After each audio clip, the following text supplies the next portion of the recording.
صبح فجر کے وقت ہی میں نے ایک افسوسناک خبر سوشل میڈیا کے اوپر دیکھی. پاکستان کے مشہور نعت خوان خالد حسنین خالد صاحب رحمہ اللہ تعالی، ان کی اچانک ڈیتھ ہو گئی ہے. بڑی چھوٹی عمر کے ہی تھے، اتنی بڑی ان کی عمر نہیں تھی، اور یہ چکوال سے تعلق رکھتے تھے.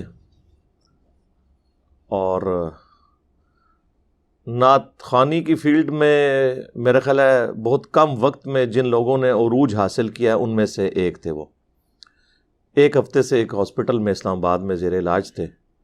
اللہ تعالیٰ ان کی مغفرت کرے، انہیں نیک کاموں کا اجر عطا فرمائے، ان کی برائیوں سے درگزر فرمائے، ان کے لواحقین کو صبر دے اور اس صبر پر اجر عظیم عطا فرمائے، آمین. میں یعنی جن نعت خوانوں کو پرسنلی طور پہ بہت سنتا ہوں، یعنی وہ اس چیز کا تو خیال رکھتے ہیں کہ کوئی کلام ایسا نہ ہو جس میں کوئی شرکیہ الفاظ ہوں یا کوئی گستاخانہ الفاظ ہوں.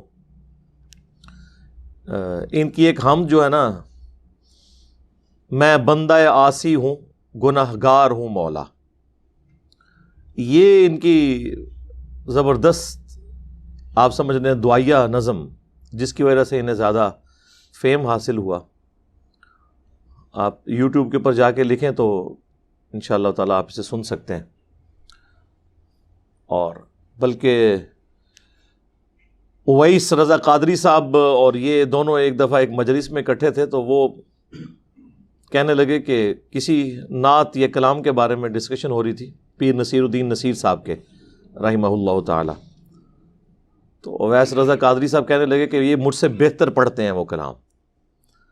یہ خیر ان کی بھی عظمت ہے کہ انہوں نے اس طرح دوسرے نعت خوان کی تعریف کی.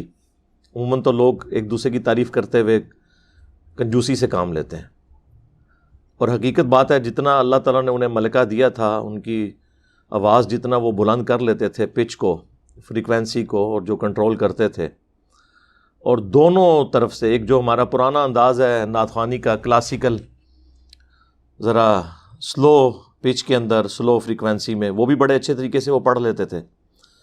اور آج کل جو انداز ہے تھوڑا فاسٹ پڑھنے والا، اس میں بھی ان کے کلام اچھے انہوں نے پڑھے ہوئے. نعت خوانی کو ہم پسند کرتے ہیں، محافل نعت سے بھی ہمیں کوئی اختلاف نہیں ہے، نہ ہونا چاہیے، یہ ہمارے ایمان کا حصہ ہے. صحیح بخاری اور صحیح مسلم دونوں میں حدیث موجود ہے کہ سیدنا حسان ابن ثابت رضی اللہ تعالیٰ عنہ اللہ کے محبوب صلی اللہ علیہ وآلہ وسلم کے لیے نعت کہا کرتے تھے، اشعار لکھا کرتے تھے، اور کافر جو اللہ کے محبوب صلی اللہ علیہ وآلہ وسلم پر اعتراضات کیا کرتے تھے، ان کے وہ جوابات دیا کرتے تھے. صحیح مسلم میں تو اوپر ترے آلموسٹ 10 احادیث میں ان کا وہ پورا کلام بھی آیا ہوا ہے عربی میں، جو انہوں نے اشعار پڑھے، جس کا اردو ترجمہ جو ہے ہمارے شعیب بھائی نے بھی پڑھا تھا، میرے آقا میرے مولا محمد رسول اللہ صلی اللہ علیہ وآلہ وسلم. حتیٰ کہ مسلم شریف میں یہاں تک الفاظ ہیں کہ اے حسان، کافروں کو ہمارے تیروں اور تلواروں سے اتنی تکلیف نہیں ہوتی جتنے تیرے اشعار سے ہوتی ہے. ظاہر ہے کہ وہ عرب کے لوگ تو اہل زبان تھے نا، تو انہیں بڑا مان تھا. وہاں پہ لڑائی صرف تیروں سے اور نیزوں سے نہیں ہوا کرتی تھی، بلکہ زبان سے، سلوگنز کے ساتھ، اشعار کے ساتھ، جنگی ترانوں کے ساتھ ہوا کرتی تھی. تو آپ سمجھ لیں یہ جنگی ترانے بھی لکھتے تھے، شاعر کمال کے تھے، اور نعتی اشعار بھی لکھتے تھے. صحیح بخاری اور صحیح مسلم دونوں میں حدیث موجود ہے. سیدنا عمر فاروق رضی اللہ تعالیٰ عنہ کے دور خلافت میں ایک دفعہ حضرت حسان جو ہے وہ مسجد نبوی میں بیٹھ کے نعتی اشعار پڑھ رہے تھے. باقی صحابہ بھی وہاں پہ موجود تھے. سیدنا عمر وہاں سے گزرے تو انہوں نے یوں کر کے انہیں تیکھی نظروں سے دیکھا کہ یہ مسجد میں یہ کیا کام شروع کیا ہوا ہے. تو زبان سے کچھ نہیں کہا، لیکن حضرت حسان بھانپ گئے کہ امیر المومنین کا جو موڈ ہے میرے حوالے سے وہ درست نہیں لگ رہا. تو انہوں نے کہا عمر اس طرح مجھے مت دیکھ، تجھ سے بہتر شخصیت مسجد نبوی میں ہوتی تھی اور میں انہیں بھی اشعار سنایا کرتا تھا، یعنی محمد رسول اللہ صلی اللہ علیہ وآلہ وسلم. تو حضرت عمر نے کہا کہ آپ اس بات پر اپنا گواہ لے کر آئیں. تو انہوں نے کہا یہ ابو ہریرہ بیٹھے ہیں، ان سے ذرا پوچھیے. تو حضرت ابو ہریرہ نے کہا اے امیر المومنین، میں گواہی دیتا ہوں کہ اللہ کے نبی علیہ السلام نہ صرف ان کے اشعار سنا کرتے تھے بلکہ دعا کیا کرتے تھے، اے اللہ روح قدس کے ذریعے حسان ابن ثابت کی مدد فرما. جس طرح حضرت عیسیٰ علیہ السلام کی مدد کی تھی نا روح قدس نے، جو قرآن میں آیا کہ ہم نے ایدناہ بروح القدس، جبرائیل کے ذریعے ان کی مدد کی تھی، ان کو اتنے معجزات غیر معمولی دیے تھے. تو یہ ان کے اشعار معجزانہ ہوا کرتے تھے اللہ کی طرف سے. تو حضرت عمر پھر خاموش ہو گئے اور وہاں سے چلے گئے. اب اس ایک واقعے میں کتنی چیزیں ہیں. نمبر 1 یہ کہ قرآن و سنت کے دلائل جو ہیں یہ اتنی اہمیت رکھتے ہیں کہ صحابہ کرام اس چیز کی پرواہ نہیں کرتے تھے کہ اعتراض کرنے والا کون ہے، اس کا سٹیٹس کیا ہے، وہ خلیفہ راشد ہے، جنہوں پنجابی کہتے ہیں وہ سدھے ہو جاندے سن کہ نہ بھائی اینج نہیں ہے، اللہ کے نبی علیہ السلام نے یہ عمل کیا ہے، تمہاری ذاتی پسند ناپسند کوئی حیثیت نہیں رکھتی. نمبر 2، صحابہ کرام علیہم رضوان کو جب صحیح حدیث کا پتہ چل جاتا تھا وہ اسے ایکسیپٹ کرتے تھے. سیدنا عمر نے ایکسیپٹ کیا. نمبر 3، سیدنا عمر نے حضرت ابو ہریرہ کی گواہی کو ایکسیپٹ کیا. یہ بعض غالی رافضیوں کا یہ کہنا کہ حضرت ابو ہریرہ سے ان کا کنفلکٹ تھا، وہ تھا، لیکن یہ نہیں تھا کہ حضرت عمر ان کو جھوٹا سمجھتے تھے، انہیں صدوق سمجھتے تھے، انہیں ثقہ راوی مانتے تھے، اسی لیے ان کی گواہی کو قبول کیا حدیث کے حق میں. نمبر 4 یہ کہ ہم جب کسی کو قرآن کی آیات اور احادیث پیش کرتے ہیں اور وہ کہتے ہیں یار وہ باتیں تو ٹھیک ہیں انجینئر صاحب کی، لیکن اتنے بڑے بڑے بزرگوں کو یہ باتیں نہیں پتہ چلی ہیں. تو سیدنا عمر نے تو یہ نہیں کہا کہ میں تو امیر المومنین ہوں، میرے بارے میں تو حدیث ہے علیکم بسنتی وسنت الخلفاء الراشدین المہدیین، جامعہ ترمذی میں، سنن ابی داؤد میں، سنن ابن ماجہ میں، مشکات میں بھی موجود ہے. تو تم میری سنت پہ عمل کرو، جو چیز مجھے ناپسند ہے اسے چھوڑ دو. انہیں پتہ تھا کہ دین آسمانوں سے نازل ہوا ہے، دین میں امام وہ ہے جس کی قبر مدینے میں ہے، اس کے بعد سب فالوور ہیں. سیدنا ابوبکر سے لے کر قیامت تک آنے والا آخری مسلمان یا آخری انسان وہ فالوور ہی ہوگا. تو اب مجھے یہ بتائیے، اگر حضرت عمر فاروق رضی اللہ تعالیٰ عنہ اتنے قریبی ہونے کے باوجود انہیں یہ حدیث نہیں پتہ تھی کہ نعت کے اشعار مسجد میں پڑھنا اور پڑھوانا یہ سنت ہے، تو اب جو لوگ یہ کہتے ہیں جی ہمارے بزرگوں کو، ہمارے اماموں کو یہ حدیثیں نہیں پہنچی، وہیں ہوں گی، انہیں نہیں پتا تھا بخاری مسلم میں کیا لکھا ہے. بھائی اگر حضرت عمر فاروق رضی اللہ تعالیٰ عنہ کو نہیں پتا تھا تو بابے تو شاہ ہی کوئی نہیں. یہ ہر جگہ آئے گا بابے تو شاہی کوئی نہیں. یہ انالیسز نہیں کریں گے تو میرے بھائی آپ کے دماغ میں سراغ کیسے ہوگا؟ ہم نے تو ڈرل کرنا ہے تاکہ اس میں باتیں داخل ہوں، آپ کو پتہ چلے کہ کتابوں کا دین اور ہے، بابوں کا دین اور. بخاری اور مسلم دونوں میں موجود ہے کہ جو اما عائشہ پر تہمت لگی تھی نا، واقعہ افک والی، ان میں حضرت حسان بھی شامل تھے تہمت لگانے والوں میں، اور انہیں بعد میں کوڑے بھی لگائے گئے. آخری وقت میں یہ نابینا ہو گئے تھے. بخاری مسلم میں آتا ہے کہ سیدہ عائشہ کے سامنے اگر کوئی شخص حضرت حسان کی برائی کرتا تو اسے ٹوک دیتی تھی. یہ میں آپ کو للہیت بتا رہا ہوں اما عائشہ کی. اس پاکیزہ عورت پہ جس نے تہمت لگائی، بے شک اللہ تعالیٰ نے ان کی برات کا اعلان بھی کر دیا، لیکن دل کا میل انسان خود کیسے صاف کر سکتا ہے؟ یہ کوئی برتن تو نہیں کہ مانج لیا جائے، انسان کو بھولتا تو نہیں ہے. حتیٰ کہ حضرت ابوبکر کامل الایمان مومن ہے، ان کا بھتیجا یا بھانجا مستح جو بدری صحابی ہے، سابقون الاولون میں ہے، وہ بھی تہمت لگانے والوں میں شامل تھا. اور حضرت ابوبکر اس کے گھر کا خرچہ چلاتے تھے، حضرت ابوبکر نے اس کا وظیفہ بند کر دیا. لیکن اللہ تو پھر اللہ ہے نا جی. قرآن میں آیات سورۃ النور میں نازل ہوئیں کہ اگر تم یہ اللہ کے لیے کام کر رہے تھے نا تو یہ وظیفہ نہ روکو.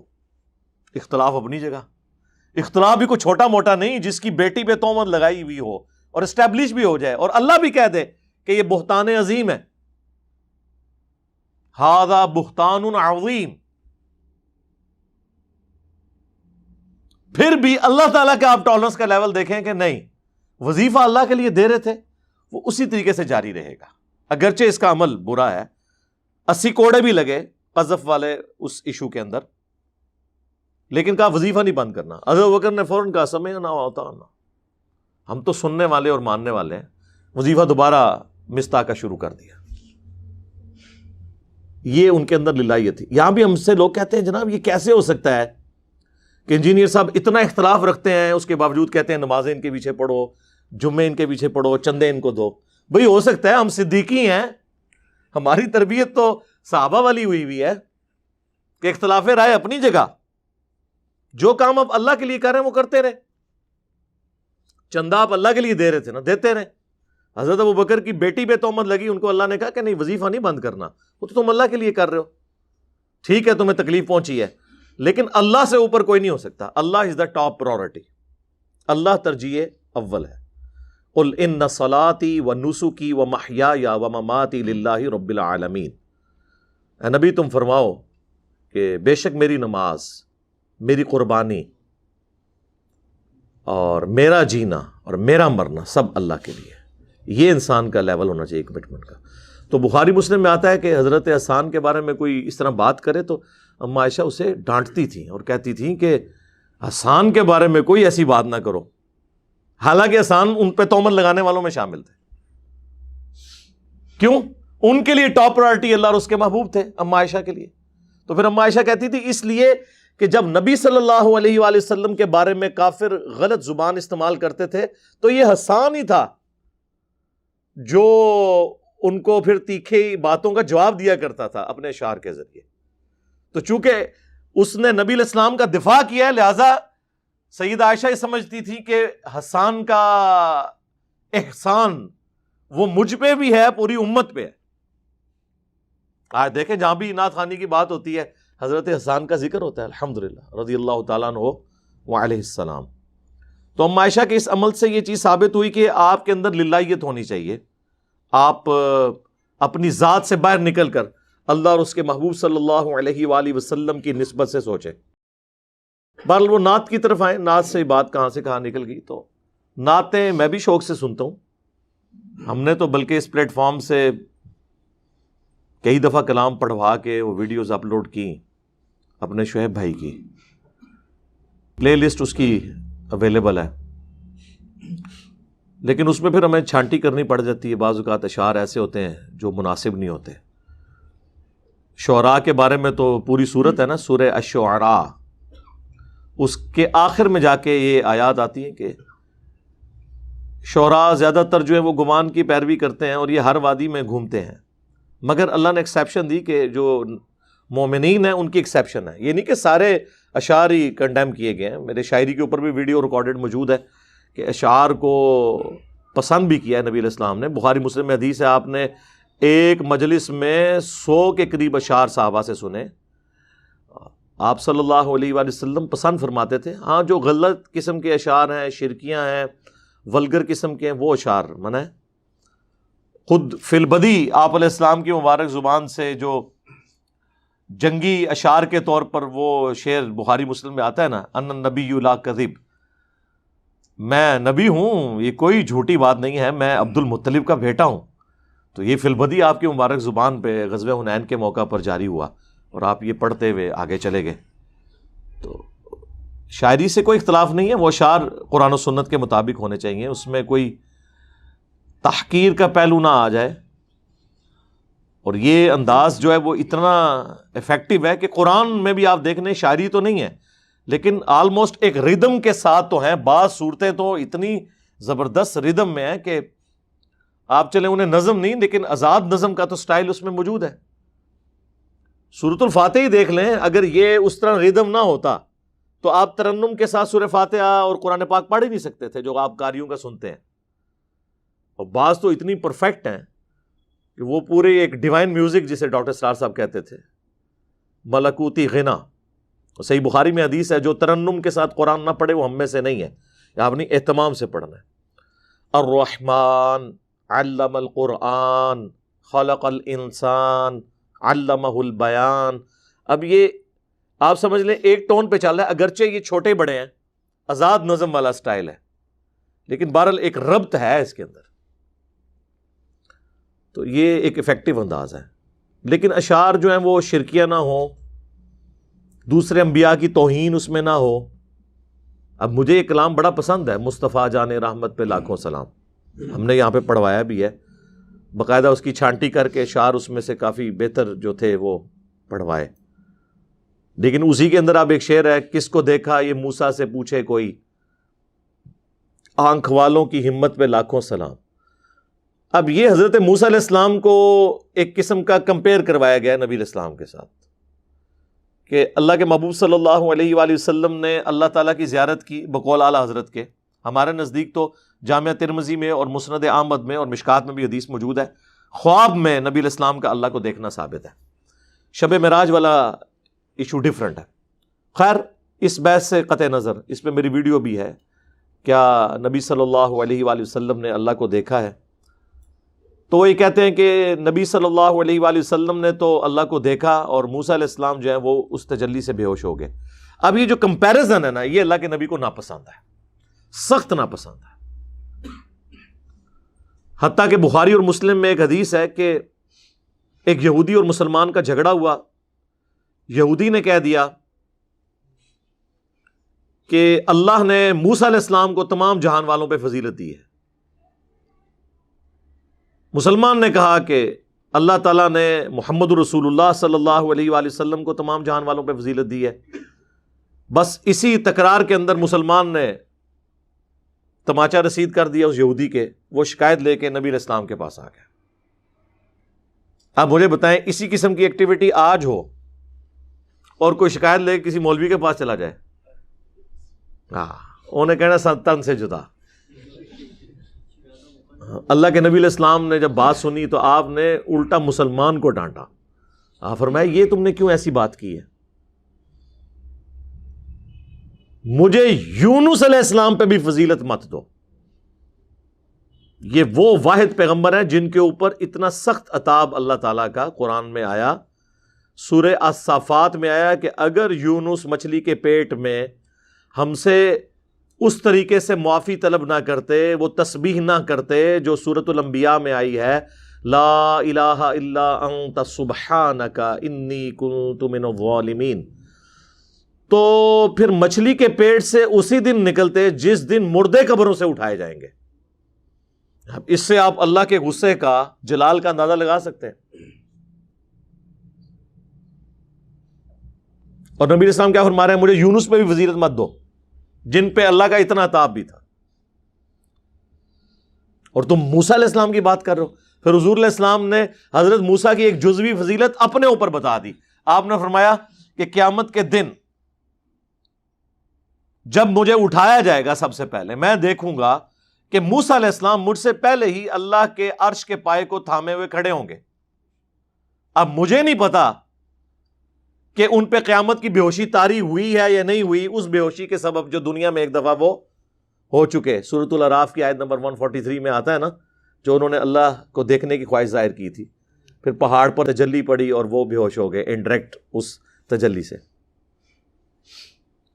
کہ ان پہ بے ہوشی طاری ہوئی ہے یا نہیں ہوئی، یا مجھ سے پہلے انہیں ہوش آئی ہے. یعنی موسیٰ علیہ السلام کی ایک جزوی فضیلت نبی صلی اللہ علیہ وآلہ وسلم نے اپنے اوپر بتائی. تو یہ آپ کا ایک تربیت کا انداز تھا. اور یہاں پہ آپ دیکھیں، یعنی انبیاء کو تو چھوڑ دیں، یہ تو اللہ سے بھی بڑھا دیتے ہیں. خدا کا پکڑا چھڑائے محمد، محمد کا پکڑا چھڑا کوئی نہیں سکتا. نعوذ باللہ. پھر تعویل کرتے ہیں، وہ کہتے ہیں دیکھیں جی اللہ تعالیٰ پکڑے گا نا، پھر نبی علیہ السلام شفاعت کر کے چھڑائیں گے. بھائی آپ اللہ اور رسول کو الگ مانتے ہیں کیا؟ پکڑنے والا بھی خدا ہے، چھڑانے والا بھی خدا ہے. نبی علیہ السلام کو تو اذن ملے گا اور بتایا جائے گا کہ یہ لسٹ ہے، ان کو نکالیں. آپ مہمان خصوصی ہیں قیامت کے دن کے. آپ کے ہاتھوں سے شفاعت کے ذریعے لوگوں کو جنت کے پروانے ملیں گے، لیکن وہ دینے والا اللہ ہے. جس طرح ایک کالج کا پرنسپل یا یونیورسٹی میں چانسلر یا وائس چانسلر کہہ لیں، وہ جب کسی بڑے پولیٹیکل لیڈر کو بلاتا ہے اسناد کی تقسیم کے لیے تو جو سند لے رہا ہوتا ہے اسے بھی پتا ہوتا ہے اس پولیٹیکل لیڈر نے یا پرائم منسٹر نے یا اس گورنر نے مجھے ڈگری نہیں دی، ڈگری مجھے دی ہے یونیورسٹی نے یا کالج نے، یہ آنری طور پہ اس کے ہاتھوں سے دلوائی گئی ہے. ایسے ہی ہوتا ہے نا. تو قیامت کے دن مغفرت کی ڈگری اللہ دے رہا ہوگا، نبی علیہ السلام کی عزت افزائی ہوگی. بخاری مسلم میں حدیث شفاعت موجود ہے، کافی لمبی حدیث ہے. پہلے لوگ آدم علیہ السلام کے پاس جائیں گے، وہ اپنی لغزش کا اظہار کریں گے، پھر نوح علیہ السلام، پھر ابراہیم علیہ السلام، موسیٰ علیہ السلام. اینڈ پہ جب نبی علیہ السلام کے پاس آئیں گے تو آپ خطیب بنیں گے، اللہ کے حضور سجدہ کریں گے، اور نبی علیہ السلام فرماتے ہیں پھر اللہ تعالیٰ مجھے اس وقت حمد کے ایسے کلمات سکھائے گا جو آج مجھے معلوم نہیں، اسی وقت سکھائے گا. میں شفاعت کروں گا، پھر میری شفاعت قبول کی جائے گی الحمدللہ. تو پھر آپ نے سورہ بنی اسرائیل کی آیت پڑھی اینڈ پہ، عَسَىٰ أَن يَبْعَثَكَ رَبُّكَ مَقَامًا مَحْمُودًا. ان قریب اے نبی ہم آپ کو اس مقام پر فائز کریں گے جو مقام محمود ہے، جہاں ہر کوئی آپ کی تعریف بیان کرے گا. محمود کہتے ہیں تعریف کی گئی جس کی. تو مقام شفاعت قیامت والے دن نبی صلی اللہ علیہ وآلہ وسلم کو حاصل ہوگا. اللہم اجعلنا منہم، اللہ تعالیٰ ہمیں ان میں شامل کرے کہ جن کی شفاعت اللہ کے محبوب صلی اللہ علیہ وآلہ وسلم کریں گے قیامت کے دن. تو اب آپ دیکھیں کہ یہ ہے کتابوں کا دین، یہ بابوں کا دین نہیں ہے. لہذا اشعار اتنے اہم ہیں کہ نبی علیہ السلام دعائیں کرتے ہیں ایسے لوگوں کے لیے جو دین کے دفاع پر اشعار کہتے ہیں. تو سر ہم بھی تو یہی کہہ رہے ہیں نا کہ نہ میں وابی نہ میں بابی، میں ہوں مسلم علمی کتابی. ہم اپنے آپ کو فخریہ مسلم کہہ رہے ہیں تو کس کی سپورٹ میں؟ اپنے نبی کی سپورٹ میں. وَسَمَّاكُمُ الْمُسْلِمِينَ وَأَنَا أَوَّلُ الْمُسْلِمِينَ. تو ان کی سپورٹ میں ہم بات کر رہے ہیں. اسی طریقے سے جب ہم یہ کہتے ہیں کہ مرنے سے پہلے اے مسلمان کر لے اس پہ غور، کتابوں کا خدا اور ہے بابوں کا خدا اور، تو یہ شعر ہم اس لیے پڑھتے ہیں تاکہ آپ کا دماغ کھولیں، آپ کو پتہ چلے کہ یار معاملہ کتنا گمبھیر ہے. اشعار میں احتیاط کو خود احمد رضا بریلوی صاحب بھی مانتے ہیں. احمد رضا بریلوی صاحب خود فرماتے ہیں کہ میں صرف اپنے بھائی کی نعتیں لکھی بھی سنتا ہوں، اور پھر وہ کہتے ہیں کہ نعت لکھنا ایسے ہے جیسے پولیس رات پہ چلنا، یعنی ایک طرف جنت ایک طرف جہنم والا معاملہ ہے. اور یعنی وہ پولیس رات آپ نے کراس کر لیا تو جنت میں، اور اگر راستے میں کٹ کے گر گئے تو جہنم میں نعوذ باللہ. تو وہ کہتے ہیں کہ اس لیے میں صرف اپنے بھائی جو ہے حسن رضا خان اس کا کلام سنتا ہوں. ان کا کمال کا کلام ہے، ویسے ان کے جو نعتیہ اشعار ہیں نا جی، وہ اعلیٰ حضرت سے بھی بہتر ہے بعض مواقع کے اوپر.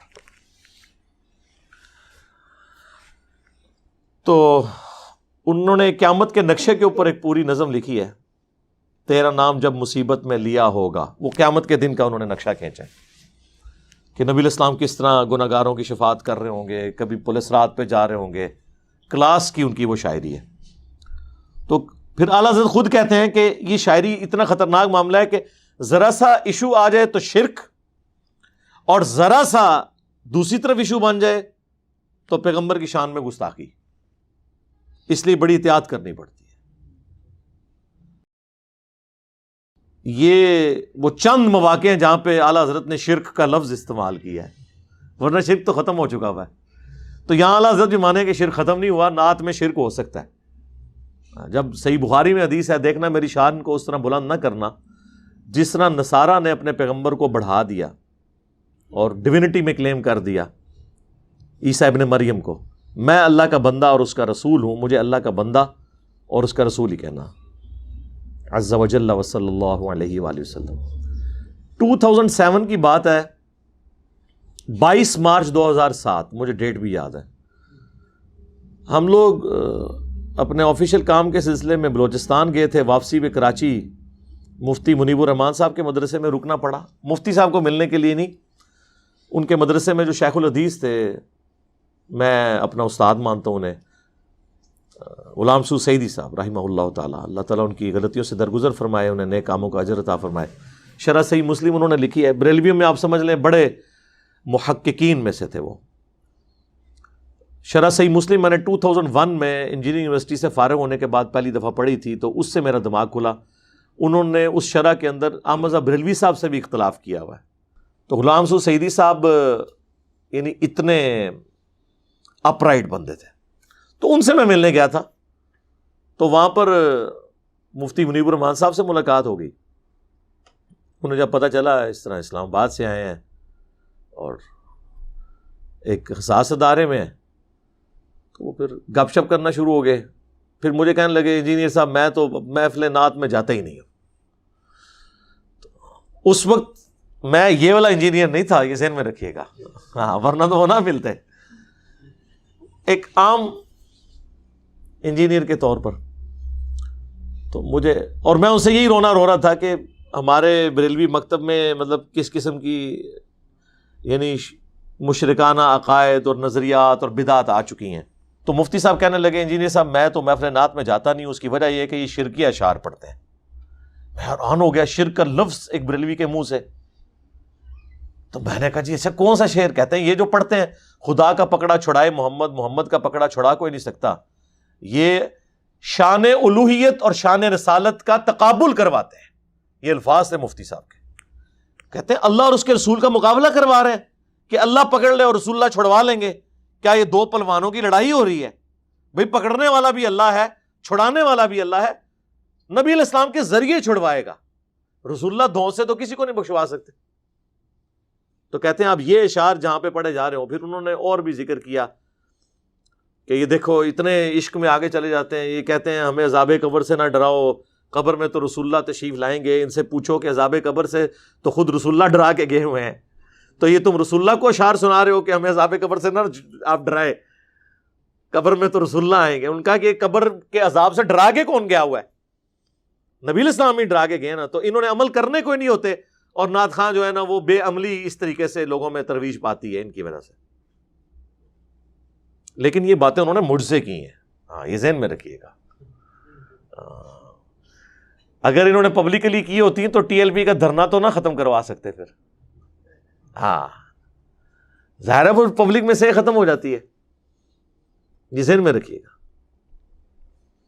تو لوگ کہتے ہیں نا کہ جی انجینئر صاحب جو ہیں وہ بولتے ہیں اور کوئی جو ہے باقی لوگوں کو کیوں نہیں احساس ہوتا. میرے بھائی اس لیے احساس نہیں ہوتا کہ انجینئر صاحب کا روٹی روزی کا سلسلہ کسی مکتب فکر سے یا ان کے کوئی عزت افزائی کا سلسلہ کسی مکتب فکر سے نہیں جڑا ہوا. اور جب تک جڑا ہو جس کا، اس کے لیے مشکل ہے کہ وہ حق بات پبلکلی آ کے بیان کرے. تو مجھے نعت سے یاد آیا کہ مفتی صاحب خود بھی مانتے ہیں کہ اس طرح نعت خوانی میں اس طرح کی الفاظ لوگ استعمال کرتے ہیں. ہمارا کام ہے لوگوں کو ایجوکیٹ کرنا. نعت کے کوئی بھی خلاف نہیں ہے، نہ ہم محفل نعت کے خلاف ہیں. ہاں اب ایسی محفلیں کہ جو رات کو 2 بجے ختم ہو اور لوگ فجر کی نماز ہی چھوڑ دیں، وہ تو چاہے محفل قرات ہو رہی ہو، چاہے درس قرآن ہو رہا ہو، درس حدیث ہو رہا ہو، ہم تو اس کے خلاف ہیں. تو بالکل زیادتی والی بات ہے. تو نعت خوانی سے بات شروع ہوئی تھی. میں نے چونکہ رٹی رٹائی باتیں نہیں کرنی ہوتی، جو اس وقت میرے دماغ میں اللہ تعالیٰ باتیں ڈالتا ہے، شرح صدر ہوتا ہے، تو میں کہتا ہوں چلیں یہ بھی بات اب میرے دماغ میں آئی ہے، یہ بھی میں کر دوں. چلیں اس طریقے سے کسی کے لیے اصلاح کے لیے کوئی یہ بات نکل آئی دماغ میں آ گئی ہے تو میں وہ کر دوں. تو اس طریقے سے کوشش کرتا ہوں کہ اب نعت خوانی کے اوپر یہ ڈسکشن کرنے کا مقصد یہ تھا کہ نعت خوانی کی اہمیت بھی پتہ چلے، اور اس میں یہ بھی دیکھنا ہے کہ شان الوہیت اور شان رسالت کا مقابلہ نہیں ہونا چاہیے، جو مفتی صاحب نے فرمایا. میں نے نہیں کہا، مفتی منیب الرحمان حفظہ اللہ تعالیٰ نے کہا، اور انہوں نے اللہ کا شکر ہے کہ یہ میرے پاس تو سند موجود ہے، میں تو سامنے بیٹھ کے یہ بات ان سے سنی ہے.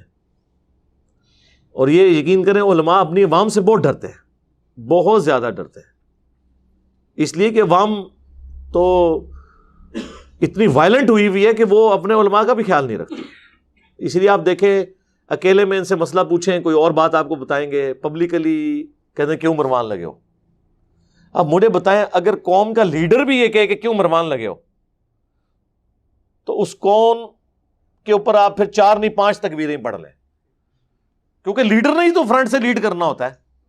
تو جذباتی باتیں چھوڑ کے علم کے اوپر بنیاد رکھیں.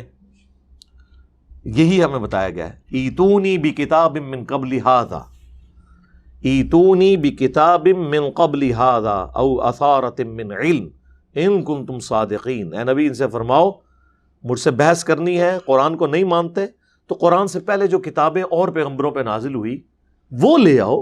ان میں کہاں کوئی ایسی بات موجود ہے کہ جو توحید کے منافی ہو. او اثارۃ من علم ان کنتم صادقین، یا علم کے آثار، انبیاء کی وحی میں سے سنت یا احادیث اگلے انبیاء کے موجود ہوں وہ لے آؤ اگر تم واقعی سچے ہو. اسی کو میں نے ٹرانسلیٹ کیا تھا کہ نہ میں وابی نہ میں بابی، میں ہوں مسلم علمی کتابی. ایتونی بکتاب من قبل ھذا او اثارۃ من علم. کتاب اور علم یہ ہے اصل میں چیز. صلو علی محمد و آل محمد، اللہم صلی علی محمد وعلی آل محمد و اصحاب محمد و ازواج محمد و امت محمد اجمعین الی یوم الدین. آمین.